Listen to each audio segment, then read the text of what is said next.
a, it's a treasure trove. Well, that sounds like a treasure trove, Yeah, a This is cascade a of goodies. this is one of Rick's books again, Pete. it was one of Rick's box. Yeah, yes. Mm. I opened up a box this week and it was nothing but the Shadow promotional materials, Oh my like gosh. Jeez. the Yeah. Shadow membership card, promotional coins, 4 different rings. Wow. Yeah, Ooh, That's yeah, amazing. he loved the Shadow. he He did. wrote He books wrote on so it. much about it. Mm. Yeah. I was working on the Patreon. Welcome everybody to the Lovecraft Easing podcast. I was working on the Lovecraft Easing Patreon a couple days ago, and I had forgotten that I did this, but I had carved out a 20-minute uh, interview, Mhm. audio interview, just with Rick, and posted it like the month after he passed away, Mm. and it's on the Patreon. So yeah, that brought a lot back. So. All right, if you're watching live, hey, let us know you can see us and hear us. And if you can see us and if you can see me and hear me, I'm sorry, but you're gonna have to deal with it. So so anyway, all right, so yes, we're gonna talk about this anthology. It's called Night and Day. See what I did there? Very And That's they pretty nice. did it, cool. well, thank God it's correct, unlike the original arc, which they screwed up. Oh, really? Oh, What'd yeah. they do? Well, What'd they they do? put it backwards and upside down.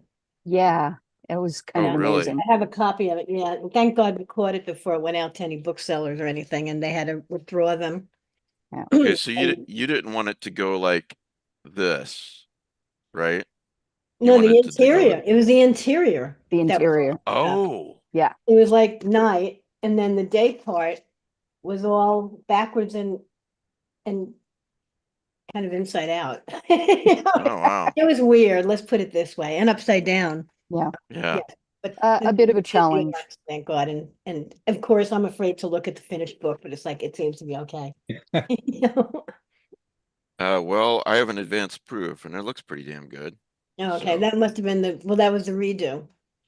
The other ones are gonna be worth a lot of money, some decade or yeah, Mm. It is. I'm some sure. century. Then Okay. send I'm me one of sure. them. Huh? What? Send me one of them. Jeff, you That's didn't part get of one? It'll be Ellen's You worth a didn't lot get of retirement, one money. of Jeff. them, Come you didn't on. get the Shrink wrong wrap it one? now. Didn't you Yeah, get the that's wrong right. one? I thought of the contributors got the bad ones. Oh yeah? Did I get Yeah, one? I don't think so. are you sure? It's Maybe I just did. I policy have now. no idea anymore what's going on. Well, did you all get the new book, the finished book at least? No, You I did. haven't, I really, haven't Jeff? gotten the finished ones. No. Nathan, you have? I Yes, hope. I do. Yeah. Well, I don't know Maybe why you she, haven't, Jeff, but Because if they're you coming haven't, out to Slow-Ohio out here. that's true. You know? Well, maybe yeah, she likes but Gemma's in maybe she likes Canada, Everything's so that's Nathan no slower in better. excuse. Slow-Ohio.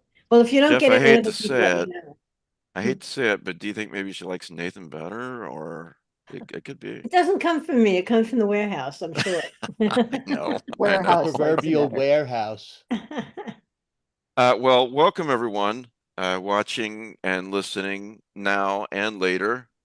Thanks for being here. We are going to be talking about this anthology. It's called Night and Day.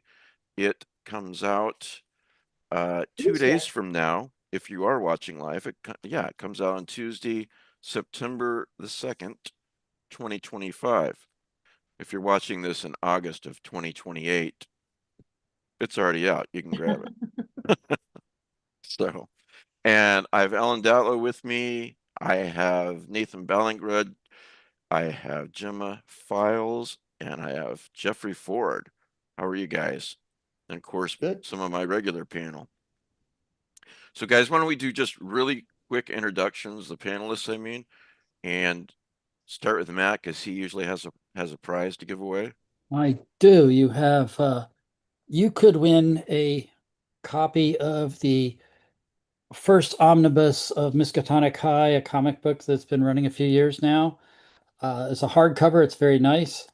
Uh, Send an email to easingprizes@gmail.com and put MH1 in the subject heading. We'll draw a winner in 6 to 8 weeks, and who knows, it could be you. Cool. Excellent. Can't win if you don't play. So there you go. And hey, Alan, we're live on TikTok now. Little experiment I'm running. We're trying to grab those millennials, man. So No, you want what is it, Gen Z? Yeah, Gen zillennials. Z, yes. I don't look Yeah, at anything. I exactly. I don't know what they are. I don't just know know who I'm they Gen X. are. And Matt Carpenter is like well, you're a boomer, right? We're boomer Okay. slop. I'm boomer. I'm a boomer. Gen X all day. Alan, day and whatever. every way. Alan, are you a boomer? No. Alan's not responding. Does he hear us? Me, I'm a Gen Xer. Oh, Yeah. Alan's younger than I am. So, which isn't okay. A little Yeah. bit. a little bit. Hey everyone watching live, good to see you. I'll try to, if you have any questions or comments, I will try to pass those on to the best of my ability. I may not be able to get to everything, but feel free to throw them out there. If you're new, I'm Mike Davis. I'm the host of this program, Lovecraft Easing Podcast. We do this every Sunday at 6 p.m. Eastern. And we're always talking about horror and genre topics, interviewing creators and writers and editors and so forth. Pete, you want to introduce yourself? I heard you're a writer too. No, I dabble. I don't, Dabble. and I don't get to write right now. All I get to do is spew ideas and get paid for them. I don't even have to write them anymore. Good deal. So Good. it's So good you're work like if you can James, get it. you're like James Patterson? Yeah, no. Some publisher just like picked my brain for a day and sent me $500. So Wow. Holy, I'll take that work if I can get it. Seriously. wow, I picked your brain all the time and I don't have to pay you anything. I know. So we're gonna have a conversation. Alan. Alan Hughes, writer, or not writer, sorry, surrounded by writers here, artist and teacher. And I work on the eZine webpage. Yeah, helps out a lot actually, as does Pete and Matt. So let's start with Gemma in our introductions, and then we'll end up with Ellen. Ellen is the editor of this anthology, guys, and to the viewers, and we're lucky enough to have 3 of the writers who contributed to the anthology, and it's a pretty unique anthology. The first time I heard about it, I was immediately intrigued, and we'll get into that. But Gemma, would you introduce yourself for Yeah. those out there who may not know who you are? Absolutely. Gemma Files. I'm a Canadian horror author. I've been writing for almost 30 years now, and probably best known for the novel Experimental Film, which won a couple of awards, including a Shirley Jackson Award. And I am on my 9th collection of short fiction. And 2 of those also won Bram Stoker Awards in their category, so that was pleasant. So yep, doodle pretty monsters and write about creepy ass. Yeah, and excuse me, but for those who are fairly new to this, Mm. You really should pick up Experimental Film and her collections and her other books. But I think that's a great place to start. It is just a fantastic. I've talked about it a million times before, so I'll just say, read it and you'll thank me. So, well, you'll thank Gemma more because she wrote it, but you'll thank me for recommending it. So, Exactly. I, Both of I us. love Both I of us love her will get thanks. drawings. Her drawings are great too. Oh, thank Yeah. In you. addition to the books and stuff. Yeah. Well, I really love your stuff. Yeah, thanks. well, that's a great segue into Jeff introducing himself. Oh, Jeff Ford. I write novels and stories, and that's about all I have. That's what I have for you. Write novels and stories. I've been at it for a long time. Like Gemma was mentioning 30 years. I can't even remember when it was 30 years. Oh my God. I'd say about 50 something now, you know? So almost 50. Yeah. Yeah, I just had Jeff and Nathan recently on the Lovecraft Easing Patreon podcast. I have this series called Deep Background, and it focuses on the creator. A lot of interviews focus on the work, which of course we're Yeah. gonna mainly do today. But yeah, and they're always really interesting conversations. And my newest one was Victor Laval. Mm. Posted that the other day. Yeah. But man, yeah, I love the conversation with you two guys.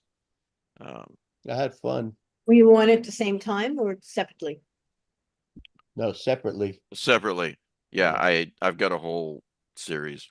Mhm. Had Ramsey on, and I know you've been busy, Gemma. I actually Yeah. did send you an email about it. Oh my God, I'm so sorry. I No, no, don't. no, no, no, no, Yeah. no. I know I know Yeah. it's been going on, and you've been slammed. We'll get to it sometime in the next few I months when you get absolutely time. would love to do that. So I was just yeah. thinking. Yeah. So yeah. Nathan. Nathan, Yeah, introduce yourself. I'm Nathan Ballingrud. I've written a few books, North American Lake Monsters, Wounds, The Strange, and I'm now in the middle of a series of lunar gothic novellas. Uh, Crypt of the Moon Spider was the one that came out last year, and the one coming Love out, that. I'm sorry. I'm sorry I interrupted. I just said I love that book. Oh, great. Well, Yeah, it's good. thank you. And the second part of the trilogy is coming out in October called Cathedral of the Drowned, and I'm busily scribbling away at the third part right now. Excellent. Well, folks, to whet your appetite for Crypt of the Moon Spider, as Nathan said, is out. To me, it was like, I mean, it was all Nathan, but it was also Ray Bradbury and cosmic horror kind of together to me. So I feel like it's a big pot of soup full of everything that I love, and it's probably the fun that I've had yeah. But again, writing my whole career. Yeah. And last but not least, Ellen Datlow. hi, I'm an editor of short stories and novellas, and I'm actually Nathan's editor for the trilogy that he's talking about. Yeah. Yeah. Well, you've edited a ton of anthologies, Best Horror of the Year, Best of the Best Horror of the Year. But let's get into Night and Day, everybody. Really, really cool book. And by the way, if you're watching live, I know it's not Tuesday yet. We've got 2 days, but pre-orders mean a lot to editors, to writers, to publishers. If you know you're going to read this book, don't wait till Tuesday. Just click on the buy button and it'll arrive on Tuesday. Yep. So yeah, do that. Ellen, how did all this? What was the genesis of this I knew you were anthology? going to ask that, and I'm trying to remember. Yeah. Well, Damn it. Damn uh, Davis. well, I was trying. Well, okay. Well, I had done an anthology for Joe Monte at Saga several years ago, Echoes, which was a big ghost story anthology, Yeah. and it didn't do as well as we would have liked. And I didn't think he'd ever buy another anthology from me. But then several years later, his imprint expanded, and he sounded like he was buying more, and that maybe he'd be amenable to something else from me. And so I guess I approached him, and I came up. I don't remember exactly how I came up with the idea, but it was my idea to do Night and Day. And because I thought it was just interesting and broad enough to create it, to cultivate some interesting entries into an anthology. As far as the doubles, that was his idea. I mean, Joe conceived of doing a series of doubles like the Ace doubles. I mean, the first one was Stephen Graham Jones, two novellas by Stephen, The Babysitter Lives and Killer on the Road. And that just came out like a couple of weeks ago, I think. And mine's the second. And then a third one is with Mary Robinette Cole, and I forget someone else, I think a science fiction writer. And so he's the one who conceived of doing it as a double, but I just thought it was a good idea, and and of as far as theme, I'm always looking for themes that are broad enough to inspire the writers and that I can stand working with about 2 years. So I don't get bored. Well, correct me if I'm wrong. I think you told me one time in an interview that you also like non-themed anthologies, but themed anthologies sell better. Do I have that right? Yes, but I actually think Night and Day is so vague that it almost a non-theme anthology. Yeah, So, yeah.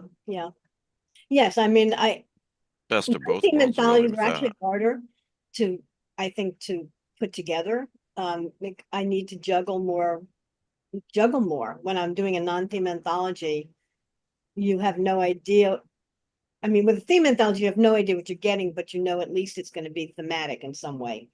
With a non-theme anthology, you have no idea what you're getting. So in a way, you have to herd the writers more so that you don't get too many of the same thing, which is unlikely with different, I mean, the writers I work with are so varied in their styles and tones and plots and everything else that it's usually not an issue, but still you need to be aware of what's coming in with any anthology. I'm aware Yeah. of what's coming in. It's like, oh my God, I'm getting too many of those. It's like, uh-oh, I got too many of those.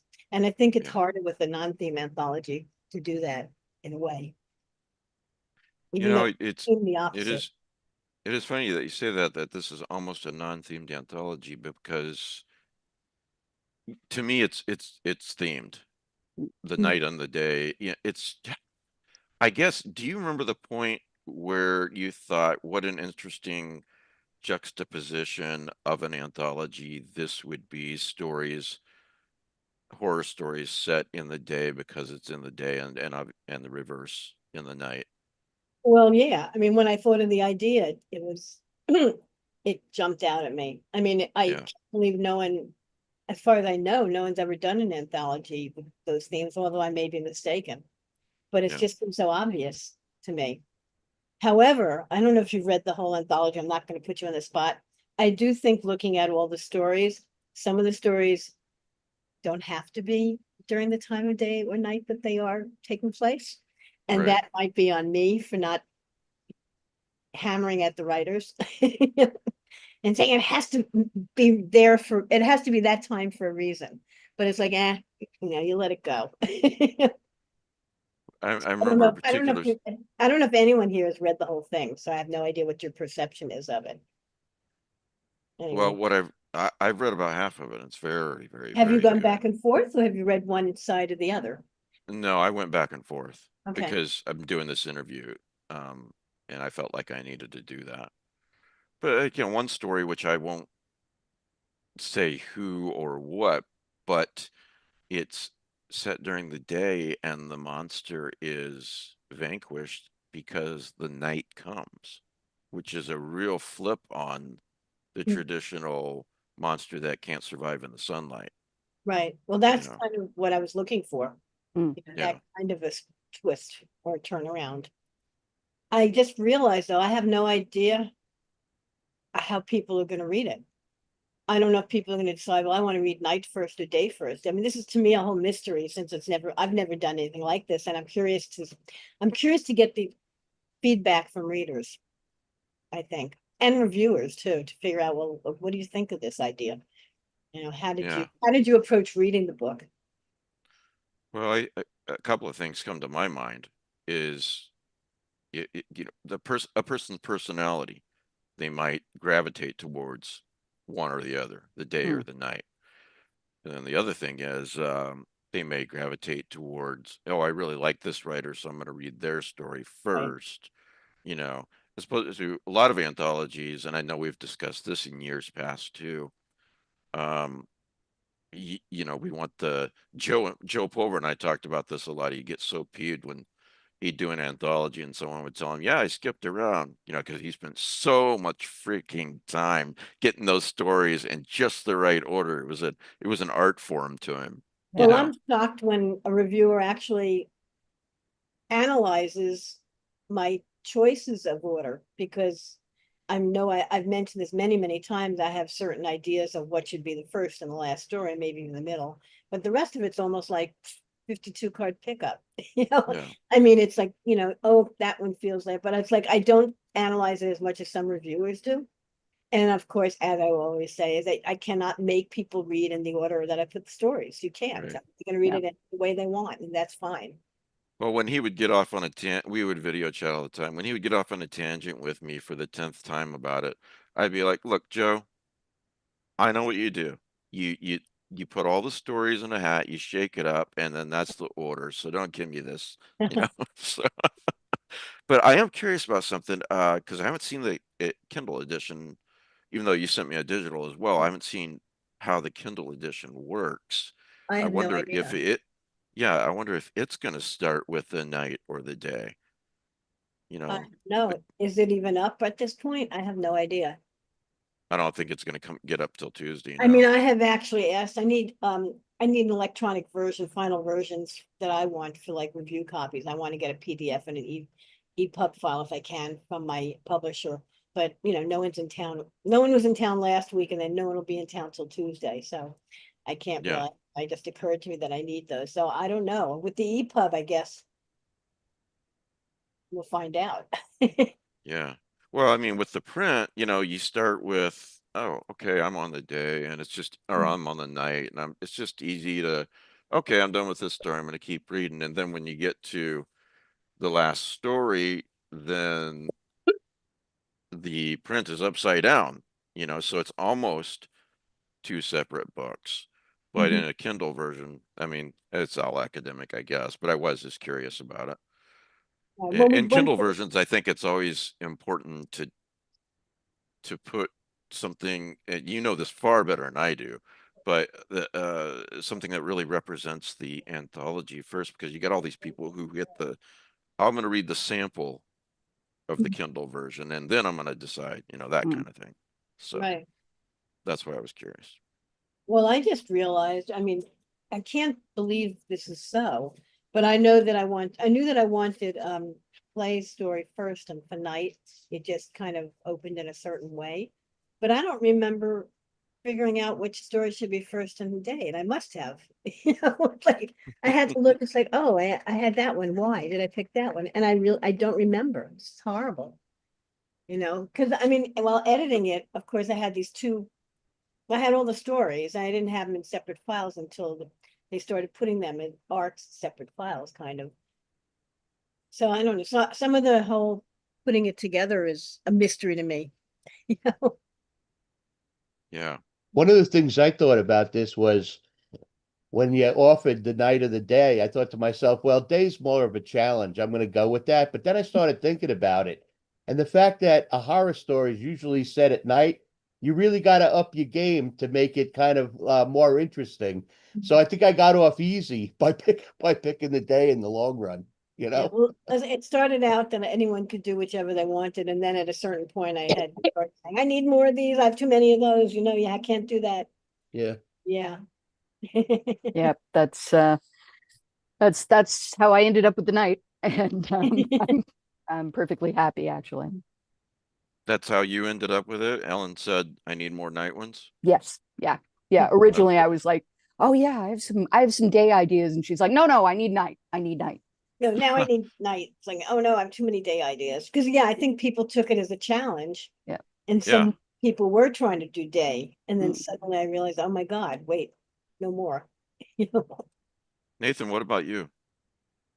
Same thing. I was offered the choice, but Ellen also said, you know, she rounded off the saying, you can choose whichever you want, but I have a lot more day stories right now, and I need some more. So, See, okay, that's with every anthology, you know, no matter what kind of anthology, you start off with a wide, you know, if you get the story in early, you can do whatever you want within the theme or not. But as the stories come in, you get a narrower focus. Like, oh my God, no, I have too many of those. No more of those. No more stories. No more children's stories, please.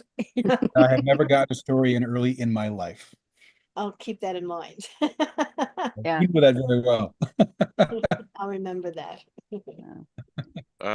Mine appear to be getting Yeah. slower and slower and slower. Not as slow as John Langan. I wasn't going to say it. This I is You're just wasn't my going to gonna hope. say it. You're gonna rub that in for years, aren't you? I will. He's always late and he's always long. He's And got a it- great collection out now, though. Yeah. Lang. Oh, Yeah, he and does. You got to check that one out. It's Oh, good. of course. Are there new stories in there, do you know? Yeah. Couple, There's yeah. stuff in there. Yeah. Well, he was supposed to have a story in Night and Day, but he didn't get it in on time. Oh, And, shit. It's probably in the book. No, it's in Reactor. I was able to squeeze it into Reactor. Oh. So it's almost a novella. I can buy anything I want up to novellas, and it was like 16.6 or something. And initially I wanted, yes, long John, please write it long. I need a long story for, Night and Day. And then it's like, nope, yeah, I'm almost done. Yeah, it's blah, blah, blah, blah, on and on and on. And I finally said, I had to hand it in. And I finally said it was too late. And then he actually handed in maybe 2 weeks after I handed the whole thing in. And I said, I actually considered stuffing it into the book, although I knew it was going to be long. And that's like, I can't do that to Joe, my editor. So I ended up taking it for Reactor. So it's coming out next year. Excellent. Yeah. Well, And yeah, he got side paid chat. more. He should be, Get he him got money. paid a Yeah. lot more for that than he would have for the anthology. Although hopefully with the anthology we'll make royalties. Well, yeah, I mean, I've done a lot more editing as a magazine editor in the past and coming up a little bit more, but the one anthology I did, it's exactly what John did. It was late and it was long, but then I fell in love with it. And I was like, John, I gotta have this. And yeah, he did get paid more, but I had to have it. The thing is, Reactor does pay royalties, which I never realized. I mean, Jeff, you've written for Reactor. Did you get royalties from some of your stories? I don't Jeff, know. I can't remember. He does. I might have actually. I mean, Yeah. apparently they sell them as singles, Oh, the books. Yeah, well, no, The the ones. story. Yeah. A Each couple. The story is one. Whatchamacallit, I get money on. not the novellas, I mean, the actual stories. On the Each- stories. I Yeah, don't because know. each story is Maybe. published as. Oh, you know what one? Maybe. The one. The Emily Dickinson one. A Terror. I think I Yeah. might have gotten some money after that Yeah, on that so, I one. mean, they Maybe do the get other ones. I royalties. forget. Right. I can't follow it. Yeah, I mean, I don't know what anyone gets because I don't see that information, but I know they get royalty statements, and once in a blue moon, someone will say, hey, I got royalties on my story. I said, great. I don't know what happens after it's paid for. I don't even know when it's paid for. They don't tell me anything. Well, I don't understand those fucking things. I've been doing this for so long. I can't read those The contract. royalty sheets. Who knows what the fuck is going on with that stuff? You got to go to that woman at the carnival to read those. Oh, that you put a the money in. a fortune reader. It's in the cards. Oh, yeah, It's right, not yeah. in the cards. Yes. That reminds me of my mom, who is an actor, has Nightfall. gotten some amazing checks for stuff that she did like 40 years ago. And I remember one time she she was checking her mail and she got a check for I think like 139 $1.39 Oh, yeah. Canadian for for the Anne of Green Gables spinoff that she was in for 3 years. Beer money.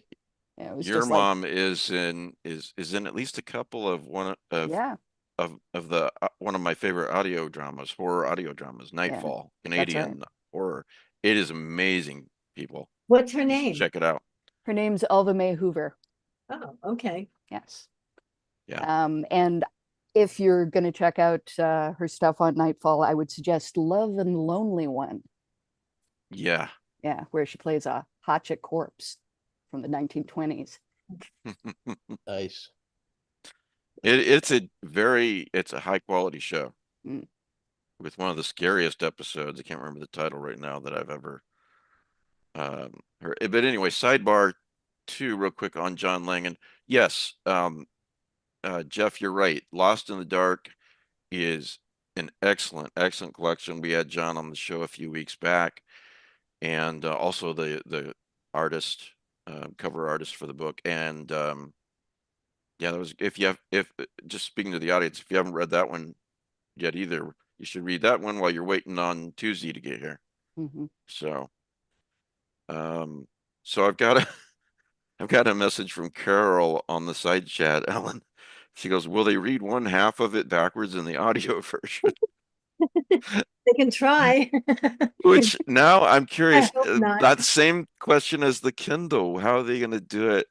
I don't know. I You don't know what they have. could do is they could flip back and forth, night story, day story, night story, Oh, day that would be story. terrible. Well, maybe not. Only if they really made it clear. I can't imagine Yeah, I it's suppose. imaginative enough to do that. That would be like beyond the pale Yeah, of yeah. of production. I don't know. I mean, I'll find out. So I don't ever read on Kindle anymore. Hmm. And I certainly don't read my own books on at all after I do them, after they're out. But I would be interested to see how they do figure that out, or anyone who gets. Well, you got, I mean, it would be, I hope that you get ebooks. I don't even know. No one ever asks, and the contributors don't ask. If they do, I'm sure I could get you codes, for Yeah. a book.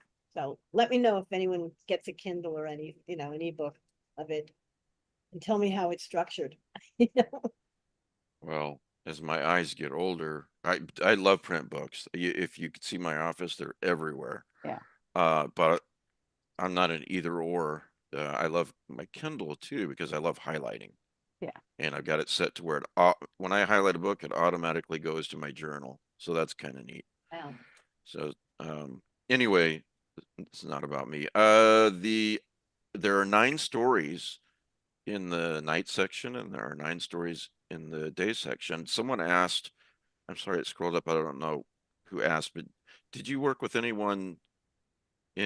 new writers in this anthology, Ellen? Let's Like see. Well, what do you Clay, mean, the maybe? writers? I don't think I've Maybe seen new. Clay. Clay Oh, McLeod Chaplin. It's the first time I published Clay. I mean, he burst on the scene. He seems to have burst on the scene in the last 2 or 3 years. Mm. But Yeah. first time I ever published anything by him. A.T. Greenblatt, first time I ever published anything by her. I think she's known more for science fiction, really, rather than horror. So she's relatively new. Sophie Who White. is this Brian Evanson person? Oh God, I don't know never- Brian at all. He's been around a long time. I read his Yes. collection. I mean, The Wavering Knife, was that? No, I forget the first one by him, but I read all his books, his early collections anyway. Sophie White is certainly new to the States. I mean, her book, Where I End, I think is the title, it won the Jackson Award, but she doesn't write that much. Well, first she wrote mainstream, and then Where I End was her first horror novel. Hmm. And this is, I got her to write a story for me, so she's very new, I think, certainly to America. She's Irish, by the way. She's a good writer. She's very good. Yeah. Eric LaRocca, of course, he's not new anymore, but again, first story I bought by him. He's been been popping up all over the place in the last 3 or so years. The name I did not recognize, Ellen, in here. Huh? I'm sorry, let me pull it Oh. back up again. Was Robert Shearman. I don't think I recognized Oh, that. he's an English writer. He writes weird stuff. His first collection, Tiny something. Remember what the title was? It won the World Fantasy Award. I think he self-published it, or a small press did. I forget the actual title of the collection. He But just put out a 3-volume couple of years ago, a 3-volume set of original stories. There Yeah. were 100 stories Well, he in it. published them all online. He published them online first. Yeah, but I mean, Published the each stuff one was every never. day. Yeah, Yeah, I forget what the Jeff, title was. I mean, and he he was was a also- big. what He is was a this? I big don't Doctor Who remember guy, He's stuff. right? also an actor and a writer. He was a Doctor Who guy. He's He done wrote some of the Doctor best Who, Big yeah. Finish. Really? He's Yeah. done some of the best Big Finish audios. Mm-hmm. No kidding. So he's more Yeah. known for that than his short He's story. a good guy too. He's a very good guy. Communicated with him. Really excellent writer. He's a very interesting writer. Alan, we're gonna have to have him on the show. I would love You that. should, That would be definitely. good. Oh, Yeah, absolutely. don't Chimes of let me Midnight forget. was one of the best. Very interesting. Doctor Oh, Who he's in the Maybe a Chimes good of book. Midnight? He wrote that, yes. Oh shit. And he What? Wait, he created wrote Chimes Frobisher of- the Penguin. No, wait. It's not a the- Doctor Who audio drama. Oh, is it? Ellen, Sorry. sorry. I Yeah, don't we're watch Doctor dorks. Who. It's like I knew nothing about. It's like anyway. Yeah, It's something okay. I'm You totally can stay. ignorant of. Yeah, I just found out that I published this is totally off topic. Well, kind of. It's still there's a guy So who you have seen this show. Everything's off topic. No, I've only seen two. I've only seen two of the Doctor Who ones. And No, I meant this show is always off oh, topic. this show, right? Okay. Yes. Anyway, I bought a poem by this guy for the year's best coming out this year. He's Australian. He was in an Australian anthology. Never heard of the guy or anything, but I looked him up. And I tried to figure out who he was and how to get in touch with him. And it had some guy who's a musician. And I said, well, it's not him. So I contacted the publisher and it turned out it is him. It's the guy who's at the church, who I never heard of before. Yeah. Actually, I had heard of the church, but I didn't know they were famous song. Oh, right. Something about the Milky Way. Yeah, Under the Milky Right. Way. Yeah, Steve, I forget his name. Isn't Steve Toes. something. Well, he's Yeah. in the next year's best. And it's like Yeah. people are gonna think, oh, she picked him because of that. It's like, no, I never heard of him before and I had no idea. But he wrote a really good vampire poem. And I Yeah. took Well, we also all know you're a closet Doctor Who fan, so Oh, yeah. don't try to deny no, it. I've seen the ones that were nominated for the Hugo, and they were great. The one Blink was wonderful. Oh, Blink is That's- fantastic. I Yes. watched that one and one other, and that's it. I've never watched it. I watched it once, an early episode. I mean, really early. And I said, this is really boring. I mean, it was awful. How did I did I've a never post. watched an episode of that. It was terrible. I did a post a couple years ago and I said, if you never watch Doctor Who and you don't plan to, but you want to see 3 really good episodes, Hmm. and all you got to know is this guy's a time traveler and he usually travels with a human or humans with him. That's all you need to know. Here are 3 episodes, and Blink was one of them. It was brilliant. It's like, but I didn't yeah. need to watch anymore. You know, it's like, no, I don't care. You should watch Listen. I you don't should think watch I've seen Listen. that. Oh yeah, okay, I'll look it up. Remind me. I told Laird about it. He doesn't watch Doctor Who either, and he's like, "Damn, that was good." Oh, what's So- embarrassing is another embarrassing moment if you consider not knowing who someone is. At a Worldcon pre-Yugo thing, they have things for the people who are nominated, and I was at this party. Hmm. It might have been in Bright. No, I don't know. It was someplace in London. I know the Docklands. And they have this big party and they're taking photographs, and someone wants to take a photograph of this guy with me. I said, okay. No idea who it was. It was David Tennant, but I didn't know who it was. Someone said, I mean, I knew he looked familiar, but and someone who is a Doctor Who fan said, you didn't know he was, why didn't you tell me? It's like, I don't know who he is. David Tennant wanted to take I'm sorry. a photo with you. I don't remember what the details were. No, Maybe he reads your stuff. no, he doesn't. I'm sure he doesn't. We just happened to be Oh, standing he's a near each dork. other, and He someone might. took a He picture. is a He's a serious dork like the dork. rest of us. But Yeah. anyway, it turns out I have seen him. Probably not as much of a dork as Capaldi, but yeah. So yeah, I guess I'm an ignorant dork myself, or ignorant of some popular culture things. Well, we talked about Doctor Who, so I think we're done here. I'm glad you guys all came on the show. No, Jeff, I was gonna say, what's with this memory stuff, man? People chime up names and you're like, oh yeah, that story and that book. Like Jeff should What are you be a talking permanent about? panelist. What do you mean? You keep on listing stuff. And I'm like, damn, I wish I had Jeff's memory. My memory's starting to go. I mean, you can just ask my kids. They're on my case all the time. But I don't know. I read so much. Yeah. I remember stories more than I remember most of the shit during the day, I remember what I read, was what I'm writing and stuff. I mean, what happens actually day to day, that's a crapshoot whether I'll know that or not. Well, that's why I highlight stuff to my journal that I'm reading. My journal it's not like I'm out there mountain climbing every day. What I'm doing is my life is about thinking and reading and writing and stuff like that. And that's what Yeah. goes in the journal, I'm on the Kindle a lot too, man. I can't see anything anymore. I just got to blow the letters up. So Exactly. it's I'm cool. getting new Yeah. eyes by November, I hope. Whose Oh, are you they? are? Good ones, Laser better eyes? ones. I'm getting cataract surgery. I'm gonna get it super duper stuff. Oh, Lynn had that, Ah. man. She Well, I could have see, to wear the glasses. she doesn't now. wear glasses anymore. She said it's the That's what best I she's want. seen since she was That's what I born. want. Yeah. Not to have to wear glasses. I want that too. Yeah. Is this a new anthology? You're about Cataracts. stealing eyes? Yeah, stealing eyes. Stealing eyes. The Uh, cataract It's anthology. it's not a panacea because you may end up still requiring readers. Yeah. Right. And I Well, don't wear glasses to drive necessarily. anymore. It depends Great. on what kind of lenses you get. I'm hoping to get the double, the two different kind that I- make so you don't need glasses. I mean, I'd do some surveys of people. Yeah, I tried that with the contacts and I was not happy. Oh, I was using that with contacts and I'm not happy either, but hopefully with the new lenses, that will solve the problem. I mean, I'm hoping, Yeah. at least that's what I'm gonna get, not just cataract surgery. So, anyway, just to pretend to be a real podcast interview person here for a second. There are 9 stories in each section of the book. In the day section, do you want to read this? Do you want me to read a little bit of the preface of each side? Because I think it's important for people to get kind of You a want me sense to of the read it? book. Or I can, whatever you want. You can read it. I don't even know where it is. I don't even Okay. know what I wrote. All right, no, I can read it. Let me read it. Okay. The two different ones, I can't remember. You did write two different things, didn't I? Okay, Yeah, you did. I'll read it. I'll read day first, okay? Okay. An interesting thing about horror that takes place during the day is that it upends our expectations. We've been led to believe that light is good and dark is evil, and violating that belief suggests that something has gone wrong with our understanding of the natural order. In addition, sunlight gives us a false sense of security because with 100% visibility, we must be safe, right?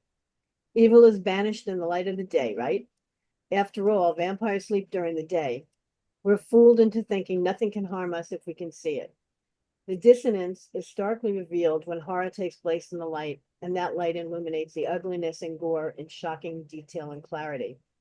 We're used to seeing monsters come out at night, but what if there is something inherent in the day that brings those monsters out then in full daylight? So that was my day preface. Right. Luckily, they could be really short. I hate writing intros. Yeah. Okay, the dark than the night.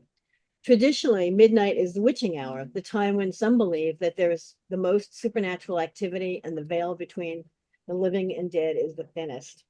Darkness is typically considered the period of time humans most fear when we believe we are the most vulnerable. This results from thousands of years needing to be more alert at night and our relatively poor eyesight. We want to believe we're safe in our beds, in our houses, asleep. Yet are we? Evil lurks and we can't see it. It might be under the bed or just around the corner. Well, I've never asked you to do that before whenever I've interviewed you about anthologies, and I do like your introductions, but these two prefaces I just thought really spoke to you know, the juxtaposition and what the anthology is about, and especially for those most out there who have not read it yet, you know, it gives them even more of an idea. For the 3 writers who are here, I'd like to ask you guys, without spoilers, what was what was the genesis of your story? Why did you write about what you wrote? For for example, Gemma, your story is cult Yes. orientated. Yeah. So I've been developing ideas about cults for a long time. And I think probably it goes back to as a Gen Xer, having grown up with memories of actually filtered through popular culture more than the thing itself, but memories of the thing itself at the time, of both God, of both the uh, the the collapse of the temple in Guyana, and also the Manson family, and there's a really amazing book called Creepy Crawling, which is about the impact that Manson had on popular culture around him, but also the parts of popular culture in the 60s and the early 70s that, seemed to kind of bring him to fruition or bring that cult to fruition. I am fascinated with the idea that you would want to give your autonomy away. Yeah. As an autistic person, everything is about autonomy. My son has what they call PDA, which is literally that thing where he will refuse whatever you suggest to him. And it's supposedly a pathological demand avoidance, but it's actually a pervasive drive for autonomy. It's like, no, unless I came up with that, I'm not going to do it. Right. Even when Right. it's something that he wants, even when it's something that he likes. So considering how central that is to his personality and to the way that my brain works, the idea of giving up your autonomy and giving up, your choice essentially, and going like, no, I want to offload that to somebody else. And Right. then, the other thing that shook down with that particular cult was there was a cult in Quebec called the Anthill Kids, which was led by a guy named Roche Theriault. And it was hardcore paternalistic Christian sort of Christianity, and very much about, like one guy with a whole bunch of wives and a whole Right. bunch of kids, and all of them being essentially his property. And, he did some pretty amazingly awful things to people.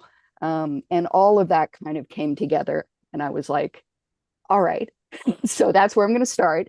But what's the main image? And for me, the main image was the image of the house, the night house, because that's what the story ended up being called. The idea that you find this house, it's almost stuck together by a clod of trees. It is like on the edge of falling apart, and it's this place that you can occupy and live in secret. And during the day, you don't go out, and at night, you go out and you creepy crawl and steal stuff and do your master's bidding.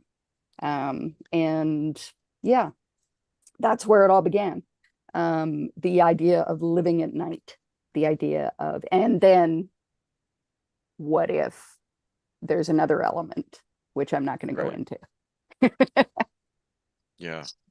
My stuff The usually begins like that. It usually begins like a weird blend of influences, like not so much one from column A and one from column B, but more like, like 5 or 6 columns, and my brain just sort of going ding ding ding ding ding ding ding ding. Well, someone just wrote on the side chat, from what Gemma is saying, I know I want to read her work.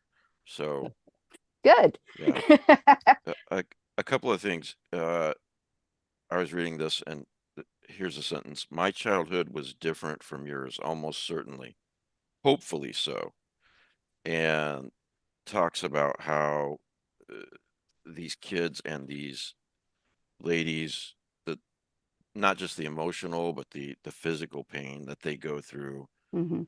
the psychic pain that they go through, and Specifically, I was thinking about the pain of not knowing who your physical mother is, yeah, of believing that all the women involved in the cult could be your mother, and therefore they sort of all are your mother. yeah. You know who your father is because there's only one guy, but yeah. It is hard for me to understand. You mentioned the giving up autonomy Hmm. To join a cult. It's hard for me to understand that because my parents brought my sister and I there when I was 6 and she was 5, and there were a few other kids in the cult too, and a lot of horrible things happened. This isn't about me, but just the story just really impacted me. Um, and but I do think it makes me furious that an adult can do that. It really makes me furious. But I do think that part of it is a lot of human beings, they want a very clear cut you know, this is right, this is wrong, and this is right because this person that I truly believe in, who's, you know, an acolyte of God or whatever the current cult is, says that it's right. Yeah. So in other words, I don't have to think. Yeah, I just have to exactly. do, you know. Callie Lavin wrote a really amazing book called Wild Faith, which is about Mm, essentially the way that the right has co-opted, Christian nationalism has co-opted a system of intentional child abuse to raise mm, people who literally cannot think for themselves, and they don't want to think for themselves because thinking for themselves means pain. So, you know, right. and it's entirely intentional. And I think it really tells you a lot about what's going on right now. So yeah, Yeah, because there are religious cults and there are political cults, and then there are you know, small cults, you might say, like the Manson cult. mhm, He didn't have 500 followers, you nope, know, but it was still a cult. yeah, And I don't know. I'll I'll end on with this, but I just that yeah, it really shook me to my core. The especially I can't find it right now. There's a passage there where he either says or implies that if something bad happens to you, that you caused it, or it was because of something you did. And that's exactly what we were taught. I remember one time, this is one example of hundreds, but I was 7 and I was making hot tea for my mom. I and I accidentally I I poured the boiling water all over my left hand. Just hot boiling water all over my left hand when I meant to pour it into the cup. I was 7, and obviously I missed the cup. yeah, And you can imagine how horrible that felt. Well, they didn't take me to the ER. My dad told me to go in my room, lay down for the rest of the night, and lay there in pain and ask myself, what is it I did wrong that God allowed that to happen to me? And it's just, I saw that in your story, and I just had to ask you if you were raised that way. And to your credit as a very talented writer, uh, you you were not, but you did all the research and you have the empathy necessary to write yeah. a convincing story like that. So, Well, and I and also the Night think, House is really cool too, by the oh, way. thank you. Thank you very much. I also think that um, there's something in us which, uh, particularly when we're children, where we do blame ourselves for everything because we are the center of Right, the world. You know, we're the middle of everything. So of right, course everything is our fault. How could it not be? And yeah, certainly that's also part of the autistic experience, the masked yeah, autistic experience, which was most of my life up until my son was born. So yeah.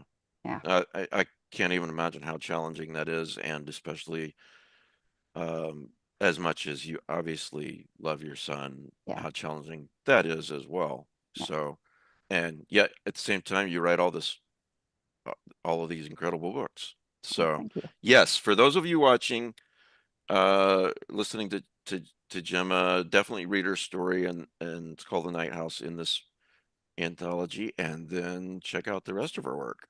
So, so yeah, same question for the other two writers I have here, Nathan or Jeff, whoever wants to go. I know Jeff, you mentioned that you wanted daytime because it seemed to be more of a challenge Well, I thought to you. that, but when I got into it, I don't know. Nathan, you want to go first or?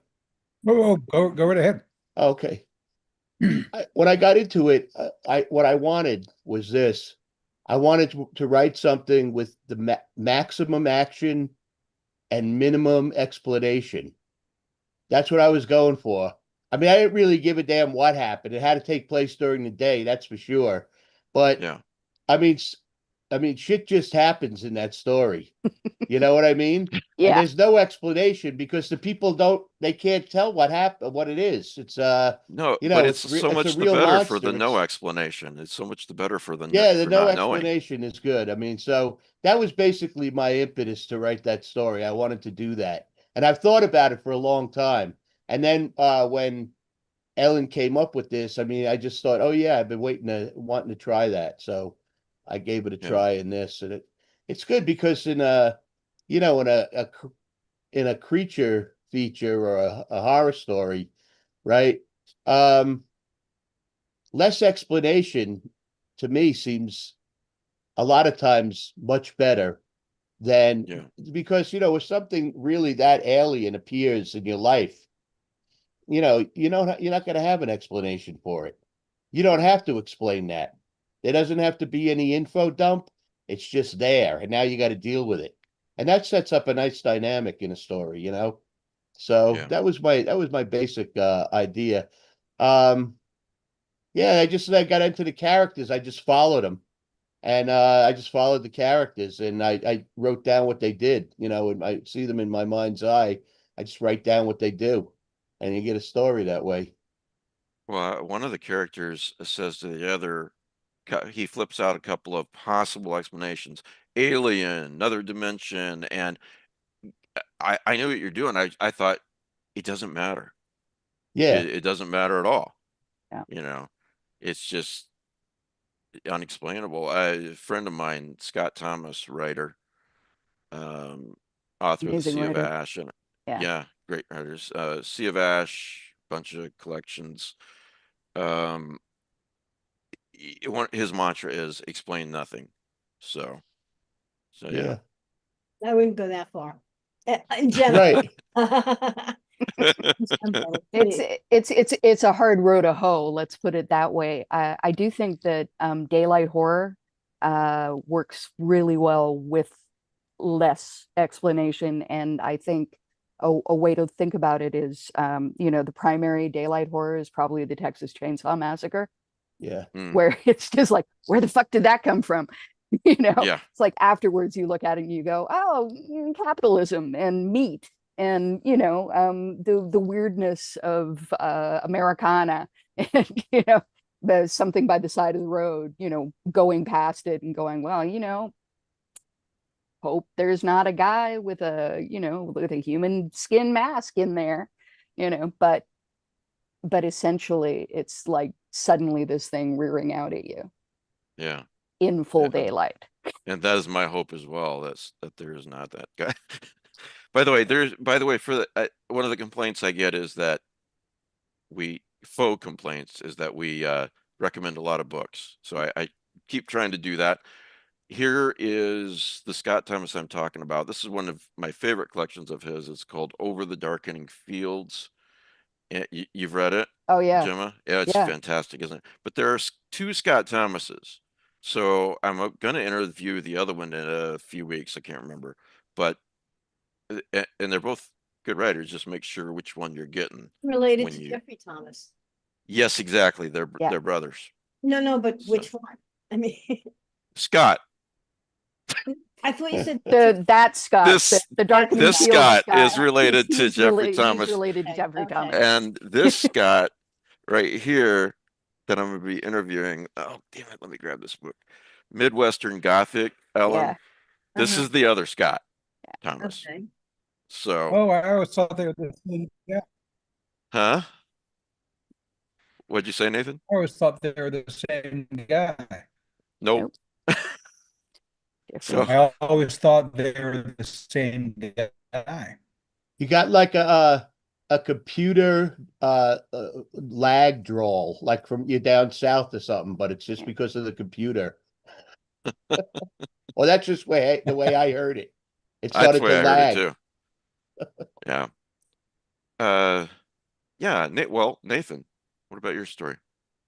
Well, let's hope that I'm coming through clearly. Yeah, it's good. You Yeah. are now. Yep. Okay. Absolutely. So I had, like I was saying before, I had to do a night story, and so I had like most writers, I think I had these little images and pieces of ideas rattling around in my head for a while.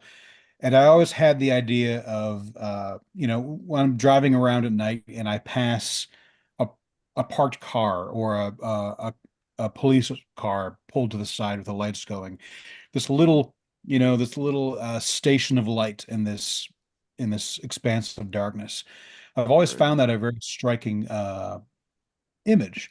And so I wanted to write a story building around that and thinking about the night. At first my ideas were like touching upon the usual monsters. And I didn't want to do anything like that. So what makes the night creepy for me, I think, is the sort of the permeability of the membrane between what feels real and what feels dreamlike. And so then, just kind of wanted to build a story around someone, a police officer who thinks of himself as this is this sort of this like symbol for order. Mm. But he is stuck in a moment that he doesn't know he's stuck in. And so it's just the idea of him kind of realizing,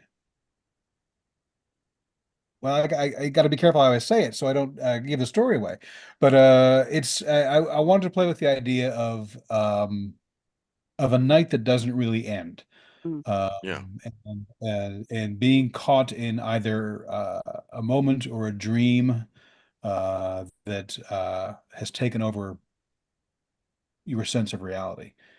And I was really, David Lynch had just passed away shortly before writing that, and I was really thinking a lot about Lynch's art and his approach to it, his approach to his own medium, and this idea that we were just talking about explanations. And I've long thought that one of the problems that horror tends to have is this need so many writers have, and maybe so many members of the audience have, for an explanation, to explain why this is happening, or to somehow to apologize, for what is being shown to you.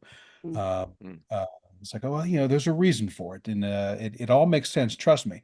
It's like I don't necessarily want it to. I like the eeriness of not quite being able to grasp what's happening.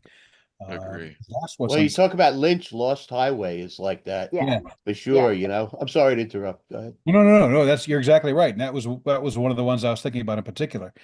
And so it was a kind of a challenge to myself. Is whenever I do short story these days, it usually kind of one of the ways I motivate myself is to give myself a kind of a challenge to see if I can pull it off, like an exercise. And that was the kind of thing that I put before myself this time. I was like, I wanted to experiment. I want to see if I could do it. I want to see if I could achieve that sense of slipperiness Mm. and the sense of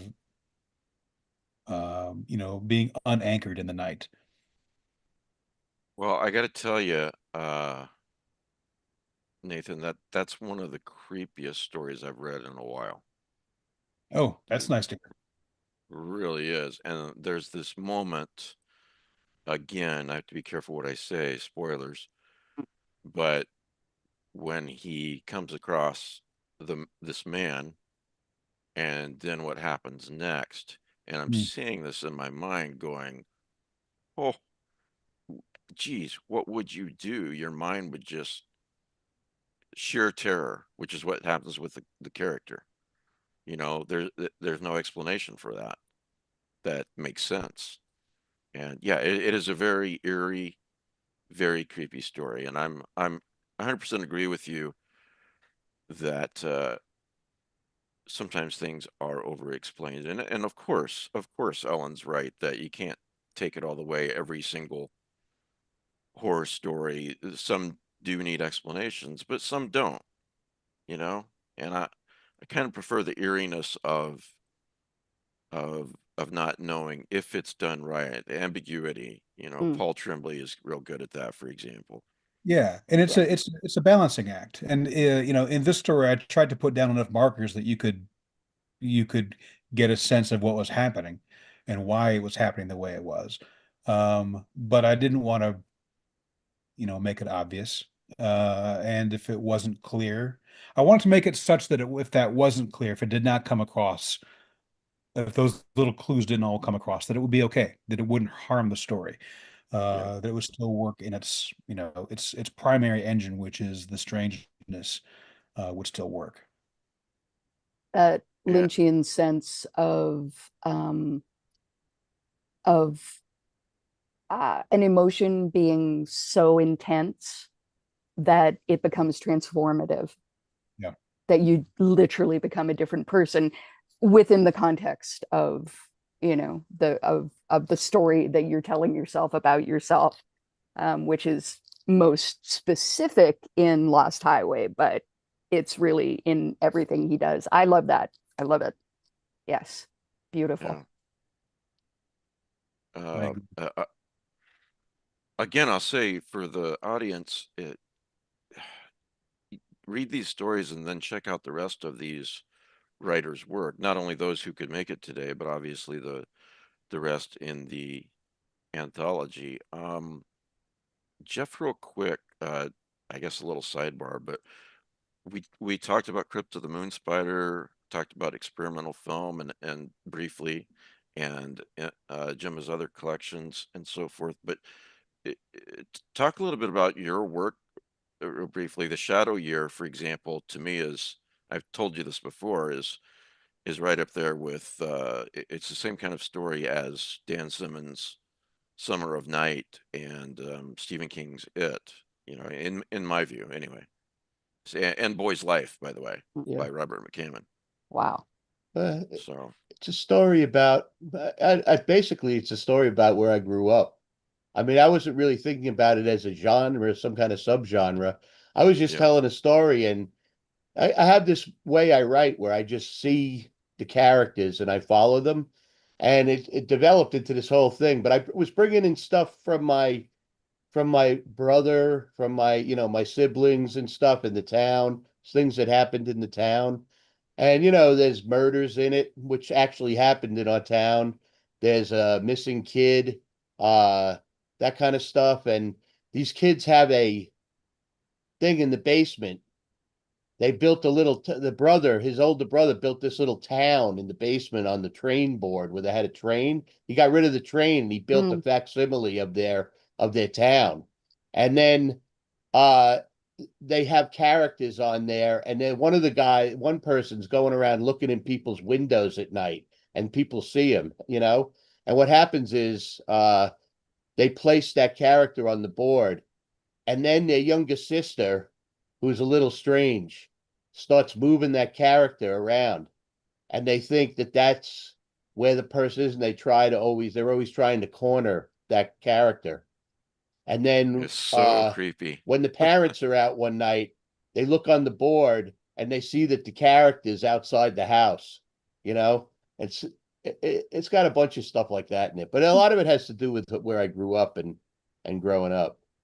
A lot of your writing does. Yeah, I mean, it's about a And lot of it's about my life, about my own life. A But I lot mean, feels like it's about you and Lynn, your wife. well, there's those stories. You know, I got this idea from Singer. I mean, he always did this. Isaac Singer. He writes stories about, like, you could tell it's him, in his life. And then what happens is it's so I just love the effect of filtering in, like, the strangeness, because you have all the detail. You have the concrete detail at your disposal because of your memory and your that you've lived through this, and that's convincing to the reader. And then you filter in the creepy shit, you know what I mean, as it goes. And before you know it, Yeah. you're knee deep in it, you know what I Yeah. mean? And then the thing can really take off from there. I mean, it could go anywhere from there. So I just follow them. I follow them and write it down, take the notes, right? The Shadow Year, for anyone listening to me who has not read that yet, you really got to pick that up. And that's so creepy, that town facsimile and the character speaking or sneaking it looks in. Yeah, you described it better, but it's The guy very, go to the very guy's creepy. garage, and he's got his garage walls are lined with empty bottles of Mr. Clean. You know, that's not a good sign, right? No. No, Hey, has probably anybody, not. you remind me of it's very but it's hard to find. Giantasio's short story, The End Scale Horror. I don't It's know about that a one. guy who builds a replica of Arkham in his basement. And then it keeps expanding and expanding all the way to Dunwich. And he's like, I don't know how real I've gotten it, or if I've gotten it That's the exact same story that came to my mind right. because And he I made it's haven't like read this. I want it's to read like he this. makes model railroads. So there's Yeah. like right, N scale, O scale. So he's playing with N scale and he did a thing of Dunwich, Yeah. which included a miniature Watley estate. And then a miniature horror appears. Nice. It's a and very clever story. he has to fight it off because it's N scale, because it's pretty large. Oh, Anyway, that's amazing. the talk about the train and having it as a mirror of reality is kind of an interesting idea. Well, I mean, It's when entailed when out you of write Dunwich. when you write about small towns, which I think we've all wanted to do at one time or another, it's kind of impossible for me because I've always lived in a city. So it would be all completely artificial in terms of personal experience. But yeah, that ghost story idea, that Strabian Kingian, here's a little town, the town knew darkness, let me tell you how it knew it. you know Yeah. and it is like that. It is like, creating a little model and moving people around. And I've always found that utterly fascinating, because you do it well enough, and it's like one of those models in Hereditary where it's You like, ever you ever have a character hijack the story? yeah, oh Yeah. yeah. And then you end up hating them, right? No, Well, I actually, do. I don't usually end up hating them. I usually end up being absolutely pleased and giddy, Okay. by, in terms of what they're doing. I remember, there was a story in my first collection, Kissing Carrion, where I was lying in bed and thinking about what I was going to do. And at the very edge of sleep, I got the most repulsive idea, the most amazingly repulsive idea. And I remember like literally starting to laugh and going, oh, yeah, no, he would totally do that. Oh my God, that's awful. And getting up and immediately. You can only have a character hijack the story if you got a plot. And I don't start with a plot. I just write. I see the pictures and Yeah, I write it. yeah, And then whatever develops, develops. So yeah, what you're exactly. talking about is hijacking the story. No such thing in my stories. No. There's no hijacking. Whoever wants to step forward and get some shit going on is fine with me. Nathan, what about you? I've had characters take over stories. Well, I've had characters that I thought were background characters. I've kind of fallen in love with them, and they've taken on much more of a role than Mm. I expected them to. For the Lunar Gothic trilogy, there's a character named Charlie Duchamp who is just meant to be a sort of like a background heavy. And I became more and more intrigued with him and wrote a scene with him and loved it. And all of a sudden he became, the protagonist of the second novella. I just discovered him through the writing, which is usually how it works for me. How I don't know them until I spend time with them and listen to them. What Jeff says about following them around resonates. If I don't know the characters, I just feel like I'll just have them have a conversation, even if it doesn't make it into the actual story. But I'll just write a conversation, and I feel like I'm just eavesdropping. And through that, Yes. I I I find them.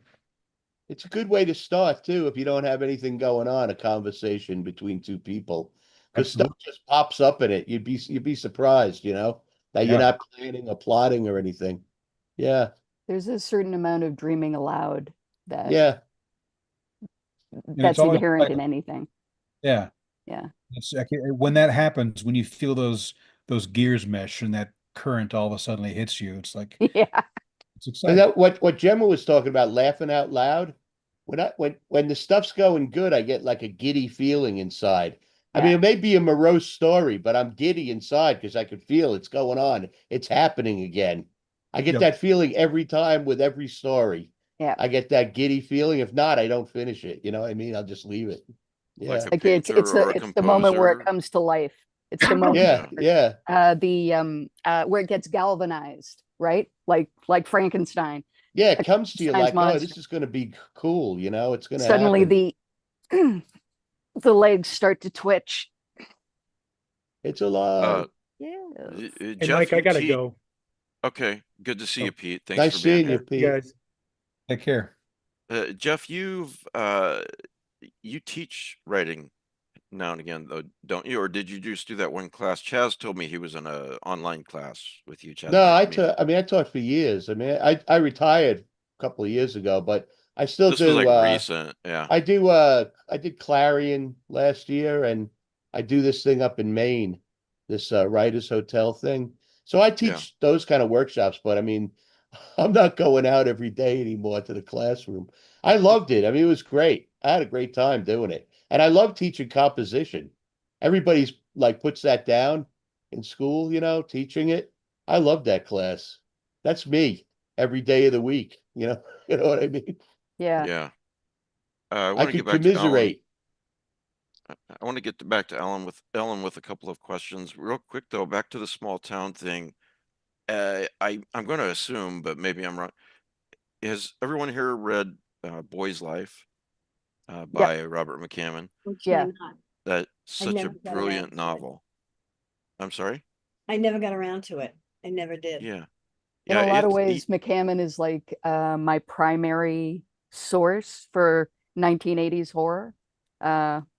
And I've always loved his stuff, which began in such a wild, weird place and got gradually more intimate and more, I guess, sort of like moving towards his life, I suppose.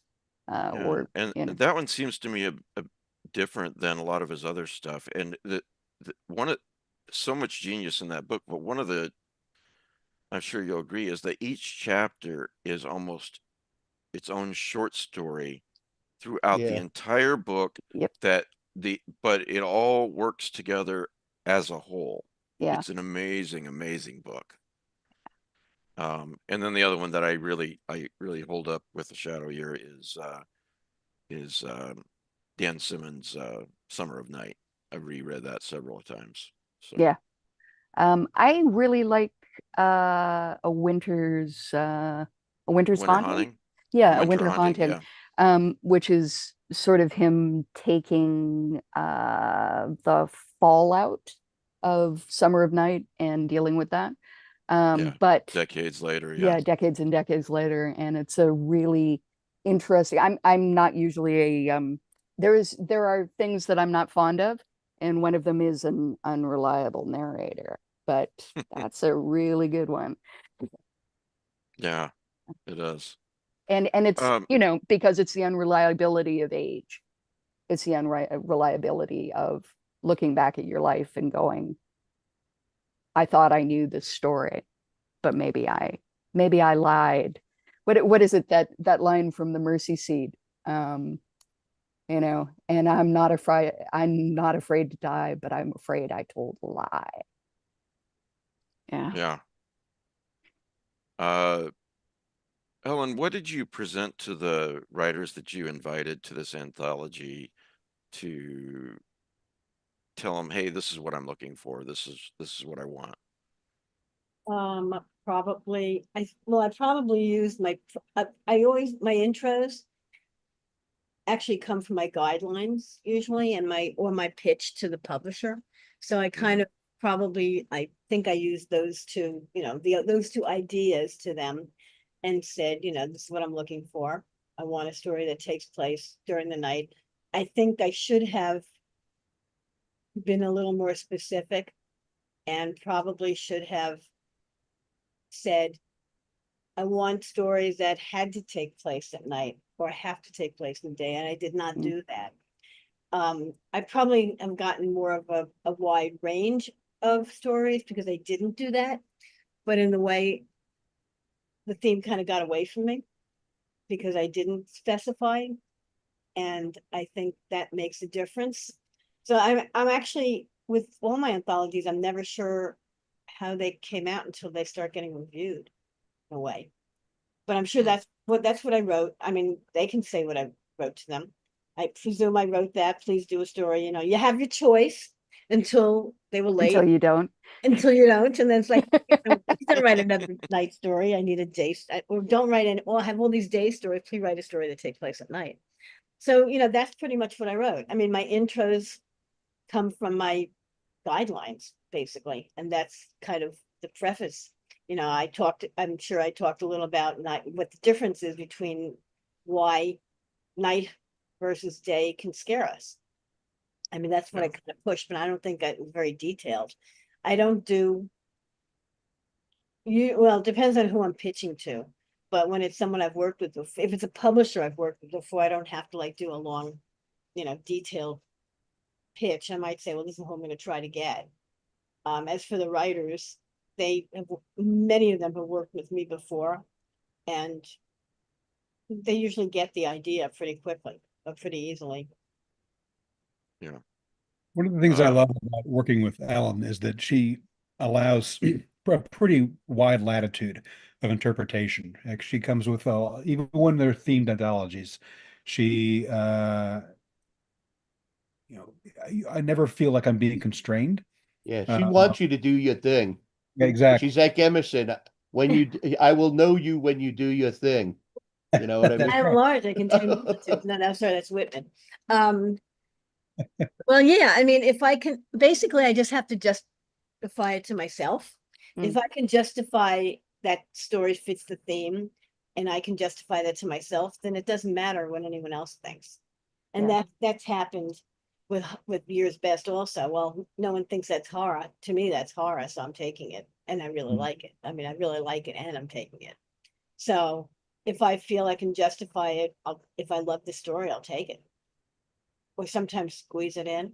I mean, the thing is, you know, when doing an anthology, the thing about doing an anthology, you can put in a really weird story that maybe doesn't quite fit the theme, as long as most of them do. And usually the readers don't notice. Or if I mean, I rarely have a time when a reviewer or someone said, that story didn't fit the theme. We'll find out if this happens with this book. But I'm hoping that that's not the point. The point is I put themes and things to get the stories. The theme to me isn't important. It's that I'm being able to get stories for the book and stories that I love. And the theme is just the thing to hang them on, that I can sell it, you know, the thing that helps me sell the book. Otherwise, I don't care. It would be kind of beat though if you had an anthology and nobody stretched the theme. I mean, you need to stretch it, you know? I mean, Yeah. no, I mean, you don't want it that, no, you don't want it that narrow. Yeah. That, I mean, believe me, I read too many anthologies that are very narrow, and it's like, oh, so boring after a while. So, I mean, to me, to do an anthology, you want to get a variety of voices and tones and plots and where the story takes place, and a lot of, you know, you want to vary it. You don't want all the same tone. You don't want all the same place. Or even if you do it in the same place, I haven't done one like that. But, you know, I've been reading the series, the Akashic Noir, City Noir things. So you can, you know, I actually wanted to do a London, I think I'm calling it London Calling. And I wanted to do an anthology of stories about London. I couldn't sell it, but I'm sure I could get really interesting, weird stories for that. Yeah. You know, I mean, because it doesn't matter. It's the theme is just what you hang the great stories on. It doesn't matter. That's my secret. Like, no, I don't care what the theme is, as long as it doesn't bore me personally as I'm working on it for 2+ years. Maybe I'll try selling London Calling again. because I really like that idea. Well, But it's probably through too this, narrow, you know, maybe a British publisher will buy it. I don't know if an American one would. uh, I don't know about publishers, but I know a lot of readers would be interested. Yeah. You know, I mean, thing is, a lot of my theme things that, I mean, I have a lot of dead anthology ideas that come back to life every once in a while. Because the new publishers happen all the time. New publishers come down, new editors change their mind, things are open up again a little bit, and dead anthology ideas sometimes come alive, and sometimes they stay dead. You know, like Well, my throughout doll this one took years to sell. throughout this episode, I have my cat Monty is trying to get in on the conversation. See my Jack the Nice. Jerk right there. Yeah. Yeah. I think Jeff's got cats too. Yeah, Right? too many. Yeah. And Well, dog. throughout this episode, I've said, you know, check out Gemma's work, check out Nathan's work, check out Jeff's work, and the same applies for. I can't imagine there's people out there who haven't read at least a few Ellen Datlow anthologies, but if you haven't, there are a lot of them, and they're all very much worth your time. I've said this before, but if you see an anthology and it says Ellen Datlow editor, just it doesn't matter what the Thank you. theme Thank you. is. I Just appreciate pick it up. Just pick it up You know, I because it's got a going to lot be of great. flack. My twist of the, no, not that one, sorry. Tales of Wonder and Imagination, my cat one. I had two Yeah. cats. One, Twist of the Tail was all horror, short. And Tales of Wonder and Imagination, I got such flack for killing cats in there.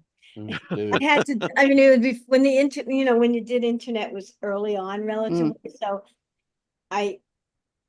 people just hated it. And so I did a, Nightshade was publishing it, the original Nightshade. I remember it, And yeah. so I did on some bulletin board, I said 5 dead cats, 4 dead cats, 3 dead cats, and 5 dead cats cat actually is killed on. Okay. 4 dead cats, it's killed off the bait. 3 dead Like- cats gets hurt, you know, blah, blah, blah. To give people, I don't know if anyone actually read the guide. Kill all the damn It was my- humans you it was want, but my not the trigger dogs and cats. Well, Yeah. yeah, I It was mean, trigger warning before there were trigger warnings, but it was too late. It wasn't in the book, so. Speaking Now about that what you were it's- talking, what you were Hmm? talking about with Ellen before, I had a story in that anthology. There wasn't a cat in it. Wait, which one is that? The Sphinx? Did you do a Sphinx? No, I did a Manticore story. Oh, There was no Manticore. cats in the damn Ah. story. Manticore It's has a fine. cat. Cats, It's partly, Manticores. it's partly cat. I know this isn't your thing, Ellen, but this is relevant because the new Superman movie, which is very I good, love and I saw it. you did you like Oh, it? yeah. Oh, I loved it. Okay, well, I spoke out of turn then. Maybe it is your thing, but yeah, I loved it too, and I've seen it twice now. But I heard that early screenings, you know, when Lex Luthor and company they go into the Fortress of Solitude and Crypto's there, and he's trying to ward him off and everything. There are scenes that early screeners saw where Crypto gets hurt and everything, and they're like, no, hell no, hell no. They're right. And so they cut that out, you know. We're waiting until I read the story that Stephen Graham Jones wrote for my new next anthology. Oh, well, I mean, I yeah, have to do him. trigger warnings, I think. I mean, he kills 3 animals, 2 pets, and really grisly too. It's like, oh, Stephen. You know, it's like, so I'm actually was talking oh, about that. Stephen. Oh, Stephen, we won't get rid of it, but I'm gonna have to ask my publisher if we need trigger warning for that because we are gonna get such backlash. You Hmm. know? We'll see. Yeah. Hmm. Yeah, it's a thing. Any other questions for any of these guys? Anyone at all, or any comments any of you want to make? Something Just you want to talk mentioning about? trigger warnings. Benjamin Percy's Yeah. story was pretty dark. Oh, yeah. That was I Was gotta that- look at that one. I can never remember who wrote Rod until I look at the first page. You know, it's like, Pretty dark, lit and fig. Yeah, yeah. it's It not. was the Alaska story set in Alaska. it was amazing. Nathan, Maybe I'm you wearing a Gulf of America shirt? Phil, what'd you ask? Good, excellent. I know, I good, saw it. I'm good, just busting your chops. good, I know, yeah. That's Yeah, yeah, yeah. hilarious. So, well, Alan wins the award for best T-shirt this time. I Yeah, I think. like that one. I was looking at that. Yes. This gets me wondering about the movie Rear Window, where the little dog gets killed. Yeah. That's true. I was like, I wonder if Hitchcock ever got any hate mail about it after doubt. hearing all this, because Stephen Jones writes these stories for like what he does to people. Oh my God. Matt, Hitchcock probably got a lot of angry emails about it. Yeah. So Listen, Well, my that was a lot of- father-in-law did Heathcliff, and he would get shit from stuff he did in the comic about cats. People really got on his case a lot. People are really, they're really, you know, Yeah, they'll, I all think they'll about put it up more with when it killing comes a to kid cats than and a story dogs. than killing an animal. your father-in-law did Heathcliff? Yeah, yeah, Lynn's dad. Wow. But I I remember him did getting so not know much that. crap about Heathcliff having kittens or something like that. Yeah. He would get a ton of What was crap wrong about with it. Heathcliff having, wasn't Heathcliff male? Wait, Yeah, but he had strings of kittens with all these females around the and neighborhood. people object, That had to stop. That had to stop. I'm a telling you. promiscuous cat, oh my Yeah, God. yeah. How strange, how odd, how I know. I yeah. know. And he used to never Um, got complain. fixed, I assume. Okay, all right. So I'll what this makes me think of is the fact that I've had cats, yes, absolutely, and I love cats. But more than cats in my life, I've had rats and I had a snake. And that Oof. was particularly funny because, of course, when you have a snake, you have to feed the snake rats. Mm. So Oh man. So did you have pet rats or rats for food or both? I had pet rats. I did not have rats for food. I would feed the snake rats that were pre-killed. Oh, okay, all right. I would go to the pet store and buy them Right. and keep them in the freezer. Make And sure then, your regular pet rats didn't see yeah, it. exactly. So now I'm wondering if I could write a story where I kill rats and a snake, and I make people feel bad that the rats and the snake died. Go for it. It's Do that. harder. It's like Go little, ahead, go for little it. Hey. mammals, like cute Yeah. mammals, like hamsters, Yep. kittens, dogs, puppies. But you It's not start gonna getting work out on me, When Jim. into when the Sorry. snake died, it was pretty wrenching, actually. I mean, you What get kind of down snake to was the it? other it was a rosy boa. Um, How long did you have it? I had him for about a year, Mhm. and his name was Orm. And when he died, his penis came out, which was very surprising. What I do you didn't mean? Like know. it came off him or No, it came it out? came out of his cloaca. Oh, okay. So Okay. it sort of looked like like his intestine had suddenly popped Oh, out of dude. his side. Oh, you can okay. be comforted because maybe he died happy. Possibly. You know what? My God. Today in the New York Times, there's an article about how they're releasing rabbits down in like Florida and southern Why? states Are they Why? to kill boas. Do they That not people know release it? that they're out in the wild now and they're growing like huge. Yeah. So the rabbits eat the little snakes, you know what I mean? Yeah, but you Okay. know what Releasing- happens with rabbits? Did they ever study Australia? Yeah, Well, I seriously. mean, I don't know. I didn't make up the study. They just did it, you know? I mean, how They just showed a stupid can picture of that a be? cage with a giant Tasmania rabbit in it. eventually had to do an entire cull of rabbits. They had to make having a rabbit illegal in Tasmania because, yeah. Ron DeSantis doesn't care. You know, it's gonna be, let's I'd see. rather what- be dealing with rabbits than boa constrictors, I gotta say. Well, Well, yeah. you know, and I'm sure Yes, you'd but people rather with gardens dealing don't with like that. rabbits than cane toads, which is the Oh, other. right. Yeah, Right. I remember Story. seeing that, yeah. I haven't heard Couple, anything about cane toads lately. I don't know why. Well, they're still around. Oh. They're almost impossible to get rid of. They're all over Florida and Australia now. Yeah, Yeah. oh, there, yeah. couple of side chat comments. I guess just lost it. Can't wait for Ellen Datlow to do an anthology related to Chambers Yellow Sign stuff. I hope that's not a theme that I'm sorry, bores you. what? Chambers Yellow King, Sign King in stuff. Yellow. Oh, shame. Oh, they've been done before. Yeah, there's I a don't lot need of to them. do Joe, another one. Joe Pulver, start with him. Same Yeah. person also says one of the best ways to learn about horror writers is Ellen Datlow anthologies, in my opinion. Thank you. Which is very, very true. Yeah. I agree. And then Chaz, I think he took your class. Let's see here. Sorry, I'm lost his. Oh, just to thank you, Jeff, for your writing exercise to follow a person you see anywhere and let them lead the story, describe what they do and how they live. So yeah. Jeff? It works better than people think it does. When I say it to people, they're like, "Oh, that's never gonna work." I got to plot everything. I got a world build here, all this other shit. Nah, Not just really. You story, just follow whatever. the character. They'll take you to the story. You just got to follow them,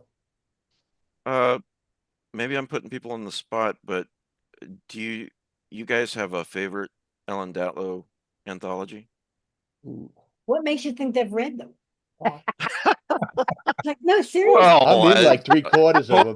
Come on. Hope springs eternal. I mean, geez. Maybe I should ask the viewers. Yeah. By the way, I like your earphones, Mike. They were neon. Now Yeah. Yeah, they change colors. they're Yeah. very pretty. Thank you. Thank you. That's what I was going for. So Well, you can ask the audience because that's putting the writers less on the spot. my son said, "Dad, you got to get these. It's a good microphone. They're good earphones for your show." And I was like, "All right." So that You was gotta that listen to the decision. kids, man. Yeah, he knows what he's talking about. That's right. Someone says "Screams in the Dark" is my favorite. Oh. Oh, two people Oh. said that. That's my Wow. monster anthology. That's the I wanted to just call it Monsters, I think, but they said no. Is that the Shirley Jackson one? No, Oh no, that's the that's other my one that came. monster anthology. Yeah, right. I know. Nightfire. I mean, Screams from the Dark. Yeah, I remember That it. was the one Fritz Foy wanted me to make it huge, huge, huge. I said, no, Echoes was huge, huge, huge, and it didn't sell. You don't want such a big anthology because they've taken any copies. And Fritz said, no, but they'll buy it forever in colleges. Dream on. You know what? I like that one that last one that you did that was a non-theme one. It's a while ago now. Fearful Symmetries? Yeah, I like Yeah. that one. That was a one good, of my favorites. that was a I good mean, I enjoyed anthology. doing that. Yeah. Yeah, I was going to ask you too, Ellen, if you had a favorite or two I or can three. I don't like to. It's the ones that I like the most stories the best in, if you know what I mean. Yeah. And Fearful Symmetries is one of them that I really loved. Many more stories I think that I loved in some of my other anthologies. Whatever that means. I know you have a favorite, Fearful right? Symmetries is an amazing Yeah, full thank you. spread. Yeah, and that was I don't remember it being that difficult. It was my Mine, of course, being the best. No, Of course, yeah. no. I like Final Cuts, Were that Grave Goods or something? Was that Grave Goods in that Final one? Cuts, yeah. No, actually that was Wish from a Bone.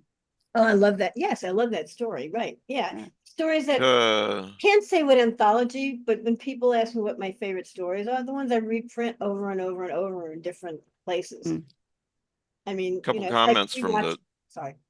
I'm sorry. I interrupted you. No, it's all right. I was just gonna say it's like rewatching movies. I have my favorite movies I rewatch. Yep. Same stories. I reprint them when I can until I realize I can't do this again. I've reprinted it like 5 times. No, it's like, no, give it a rest. Well, I do have some live viewers answering the question. Carol says Mad Hatters and March Hares. Oh, cool. Okay, my Alice in Wonderland anthology. Yeah, PhD says The Devil in the Deep. Okay. Kim says I always look for the best horror of the year from Ellen. Thank you. Someone wrote. Ellen said Children of Lovecraft. Cool. Yes. Oh yeah. The Thanks. Mott Mignola cover. I do like that Final Cuts, because I like stories set in Hollywood and around Thank you. movies. That was published right when COVID started. Yeah. Ellen and my editor apologized for it. It's like, it's not your fault. It's like. Speaking of memory, Ellen, remind me of the title of your first Lovecraft anthology. Lovecraft Unbound. Yeah. Yes. Was I want to tell you from Brian Aldiss's Frankenstein Unbound. Well, I'll close this by telling you something that I've only told one other person, and that person is Nathan Ballingrud, when I interviewed him for the Deep Background series. If you remember, Nathan, I read Lovecraft Unbound before I ever started Lovecraft Ezine, about a year before we moved to Texas. And I didn't know what I was going to do with myself, chronic illness and all that. And Danielle, my wife, was just like, stay home, take it easy. And obviously I didn't. And I read that anthology and I thought, this isn't pastiche. This isn't a crappy story. I mean, I'd read a lot of Cosmic Horror and everything, but this is the one that really got to me. Yeah. And these stories aren't some name checking of Cthulhu or Yog-Sothoth or whatever. This is cosmic horror in that really, really spoke to me. And especially Nathan and Dale's story, the crevice. I'm not sure how to say it. The boss, I think. Provides. Yeah. Yeah. Yeah, in fact, I reprinted it back when I was doing the Lovecraft easing. I got those guys permission to reprint it, and I did. It's on the Lovecraft easing website, just as kind of a full circle thing. But what I told Nathan, and what I still need to tell Dale, and what I want to tell you is that entire anthology, and especially that story, is what inspired me to start the Lovecraft easing. Oh, Because wow. I thought, geez, if I can do cosmic horror, weird fiction, get stories from writers that they can read for free online, but are hopefully every bit this quality, then wouldn't that be something? And Yeah. that's kind of what I started with. And of course, as you guys know, it evolved. I did it for about 5 or 6 years, and it evolved into the podcast and so forth. I'm about to do some more, publish some more stories, but just very sparingly, like one every couple of months or so on the website, starting with a Michael Menace story that he sent me. But yeah, that's what started it all. You, Ellen, and that anthology, and Nathan and Dale with their story. Well, I have So- another Lovecraftian anthology coming out, reprints. It's actually cosmic horror, but it's Tachyon. I do only reprint anthologies with them. Oh, tell us about it. Yeah, Huh? what's the title? Tell us about it. It's called Lovecraft's Brood because Lovecraft sells. Of course, And- yes. Yeah, no matter what, his name sells. And my publisher and I. That's why it was Autumn Cthulhu, I mean, Ellen, but not. it's actually, but it's it's cosmic horror, and I wanted them to put cosmic horror in the title page, like a subtitle, but they want it to look like the other ones they've done with me, Lovecraft's Monsters and. Was there one other one with it? Lovecraft's Brood. What is that Children of about beer? Lovecraft? Did you have? I'm sorry, what? Did Children of Lovecraft? Yeah. No, that's originals. That's all original stories. Yeah. That was with Dark Horse. No, the Lovecraft's Monsters was the one that's beautifully illustrated by John Coulthard. Yeah. Yeah, I don't know how to pronounce his name. Yeah. It's great. And Yeah. I don't he's see him a around much monster. anymore. And it's it's gorgeous. I mean, the design. And so Tachyon wants the same cover type, the same idea. And they didn't want to put a subtitle on, but they're putting cosmic horror inside. But I don't want people see. I'm worried that people will think it's Lovecraftiana, and it's not. Well, Jeff, I asked everybody I knew for cosmic horror stories, and some of you are in it. I don't remember who is and who isn't at this point. It's not coming out for like 2 years, so I've already forgotten about it until I get the copy edit. Oh no, we did the copy edit. I think I nagged you. Didn't I nag you, Gemma, for the copy edit? Yeah. But anyway, yes, the copy edit, but the book's not coming out for like 2 years, so I forgot about it. It's actually coming out sooner. They reschedule it. But anyway, it's cosmic horror. Not necessarily, it's not mythos horror at all. And there's very little Right. mythos in it. And when I asked people for stories, I said, you can send me 3 stories. These are all reprint. Mhm. Send me up to 3 stories, and it should be cosmic horror, and I don't want it to be mythos. And so that's what I've got. Lovecraft's Brood is the next Lovecraftiana or whatever anthology. That Well, should be your craft beer that place. Lovecraft Brew, Lovecraftiana. right? Yeah, right. I'm with Mike. I'm with Mike. Like I'll read that story by Nathan and Dale and that whole anthology. That's way better to me than reading Lovecraft. I mean, Oh, I'm yeah. not a big Lovecraft fan, Well, I mean, but I do love influenced me these kind of anthologies where where these stories are by contemporary writers and Well, they're his doing his different ideas stuff were, with I the. mean, he created some wonderful worlds. Yeah, He yeah, created a wonderful world that people can play in, whether he likes it or not, since he's dead. And I think the whole cosmic horror thing, I think, is a brilliant. yeah.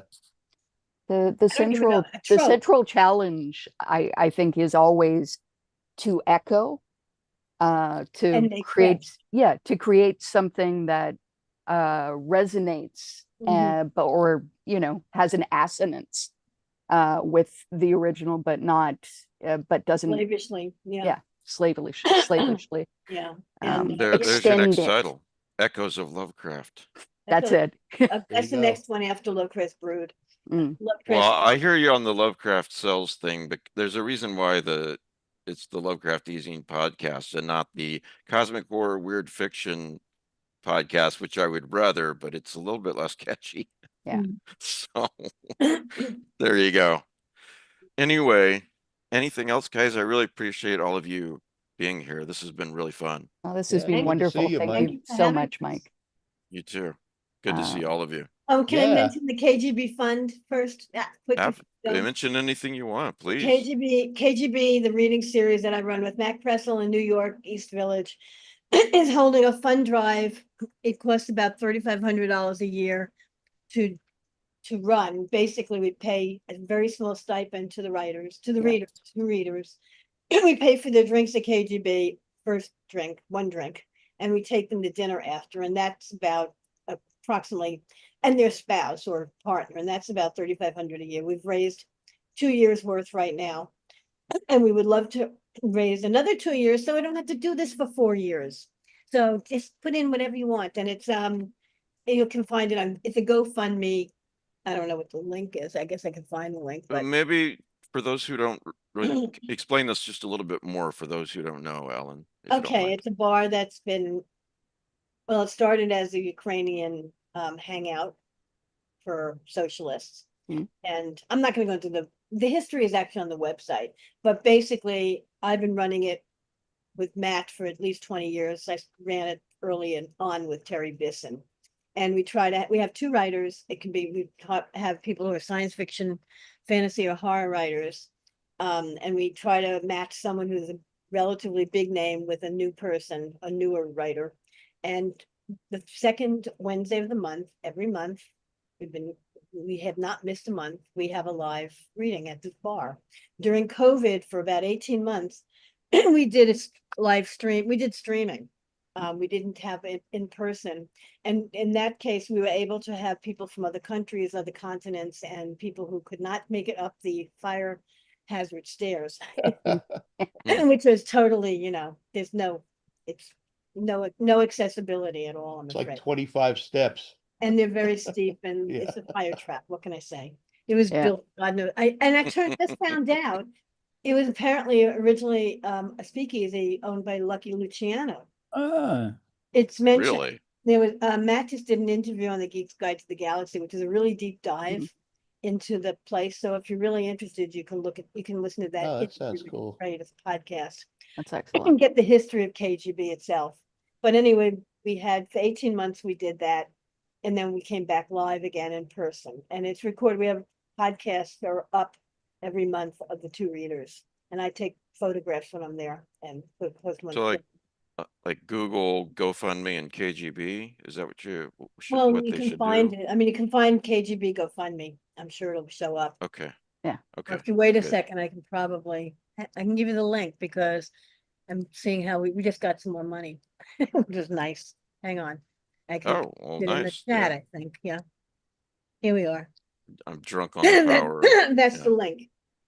And Um, anyone who donates $100 or over with not anonymous, because I can't even figure it out, but if you do it with your name, you'll get a free book from me signed. But we're not allowed to say do that on GoFundMe or they will throw us off. You can't give things away. So don't tell anyone except among us all here. okay, Yeah. Alan, I just posted that link in the side chat for Thank you. the viewers too. And don't mention Oh, and so did Alan. Thank you, Alan. I want to close with something that you guys have probably heard this quote, but all when you guys were talking, this kind of fiction always makes me, I think of this quote over and over.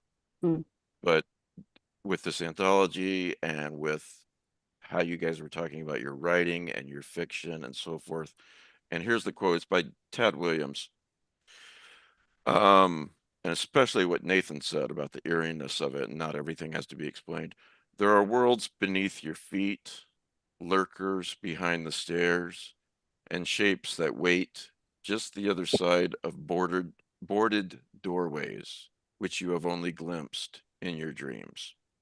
So Yeah. I'm looking for that feeling every time I read a weird fiction or horror story, you know. Yeah. Yeah. Me So, too. Absolutely. That so, is, I think, the high that we're all chasing. Yeah. Yeah. Whether Did it's you to keep- feel it or to make it. Yeah. Yeah. There's a kick in genre horror that I don't get from most mainstream fiction. I mean, I'm always looking, if I ever read mainstream fiction, it has to have some element of weirdness in it, or I'm just not interested. Yeah. In fact, I stopped reading John Fowles after when I read Daniel Martin. I kept waiting for the entire book for something weird to happen, and nothing weird Dude, happened. yeah. Just about this stupid academic having sex with his student. It's like, wait a minute, where's the horror? Where's the fantasy? Where's the That science is fiction? the horror. that is the That is the horror, yes. fantasy. So I stopped reading him until a maggot. Then I started reading him a little bit, but he ruined himself by doing that. I had lost interest. What'd you like, the Magus? Oh, I love the Meg. The Yeah, Meg. I mean, I would never read it now because it was from a time, and I don't know if it would hold up, and I don't care. I loved that book, and I actually saw the movie with Michael Caine and Candice Bergen, which wasn't as bad as everyone said, although it has horrible 60s music, really horrible 60s. He rewrote the ending of it. I know he did, and I'm not. Yeah, I have no desire to read the new ending because I like yeah, I don't either. the way it was. And I hate when people do that. It's like, no, it was perfect the way it was. Don't fuck it up. Why did you decide to do that? And but yeah, the collector. I loved the French Lieutenant's Woman, and then came Daniel Bart. I swear to God, Willem Pugmire never sent a story God. out for reprint without revising it heavily. Yes. It's like they never stayed Lightning, static. cut it out already. Just let it go. Yeah. Matt Price. Yes, you could win a copy of the first compilation volume of Miskatonic High. Cool. Send an email to easyandprizes@gmail.com. Put MH1 in the subject line. It takes us 6 to 8 weeks to draw winners. You got plenty of time to get an entry in, even if you're listening to this later. But you could win it, so why not? Go for it. Last but not least, yes. Sorry. Just to say, and I really should say this because I almost always forget. I have a new collection coming out in October called Little Horn Stories, and it's from Shortwave. And if you like my pretty monsters, it's got my illustrations in it. Oh, great. Little Horn, is it like it's like folk horror or what? Little Horn is in fact a story that is about two potential antichrists fighting another potential antichrist. Cool. Is that a new It's story? a novella? Newish. It's probably one of the most recent ones. The more Antichrist, the better. Yeah, exactly. Antichrist is a position, not a person, as Little Horn says.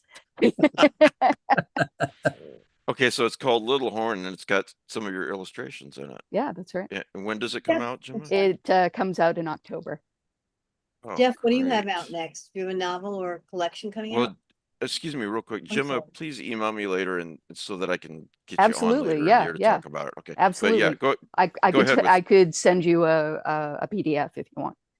that'd be great. Thank you Yeah. very much. No problem. I'm sorry, Ellen, you were asking. I was somebody asking something. Jeff what he has coming out next. Yes. I got a story with you in the Halloween thing. That's next year though, right? Uh-huh. That's next year, right? The Spew is coming out. No, that's right? coming out for Reactor. Yeah. That's Score.com. Well, you're my editor on it. That's what I'm Yes, talking but about. the other one is for the anthology, but I'm asking you, do you have any novels or collections coming I got out? a collection coming out next year. Pandemonium Waltz. Cool. And I have Derek and I are working on a reissue of Cosmology, and he's doing the artwork on it. Hey, okay. And the pictures are coming out great. Who's gonna So publish it? we'll see. I can't say definitively now. Okay, The all the right. short story collection is from Lethe. Oh, So good. Okay, great. yeah. Pandemonium Waltz. And when does it come out? What month next year? I think early in the year. I can't Okay. I don't remember specifically, Okay. but I think it's like either February or January or February. It's got like I think it's got like 17 stories in it. Wow. And new one, The God of Ghosts. That's the new one. And Jeff, anyway, Jeff did mention the Spew, which is this new story coming out from Reactor, which was Tor.com. Coming I got out. another thing coming out with You can Jonathan let me too. finish. We already did that. No, wait, it's I got coming a out in great January, story. January or February. It depends on whether we switch it with someone else. But I anyway, got a great story coming out in Jonathan's anthology, The Book of the Dead. It's coming out next year, good. but it's got a character that's based on Peps in it. On what? Well, Oh, Peps. Oh, you My dog, yeah. Oh, Peps was wonderful.